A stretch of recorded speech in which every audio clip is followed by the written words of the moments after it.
Samahan niyo ako mga kalafang, itur ko kayo sa aming dirty kitchen. Gawa lang sa kawayan ng dingding ng ating dirty kitchen para hindi mainit. Wala tayo pambili ng aircon eh. Ang kagandahan nito kasi fresh na fresh talaga yung hangin na papasok at lalabas sa loob. Ganito pala ang itsura ng aming dirty kitchen. Gusto ko makita nyo kung na itsura ng aming saingan. Para siyang pugon. Unang kita ko, akala ko mahirap siya sindihan. Ang mahirap lang naman dito kung wala kang panggatong eh. Pero mas mahirap kung wala kang lulutuin. Dito sa katabi, yan yung luma naming kusina. May bisita pala kami. Hey! Wala lang naman. Gusto ko lang naman i-flex yung kusina namin eh. Bakit ba? Dati kasi maliit pa yung kusina namin. Sobrang sikip sa amin. Ngayon na pinalakihan, masikip pa rin. Baka abot na yung kusina namin sa baba. Kaka-extend.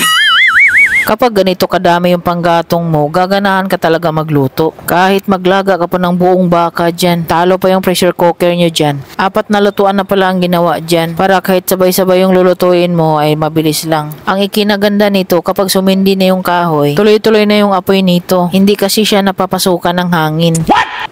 Isa kasi to sa aking mga project. Konting kembot na lang para matapos na.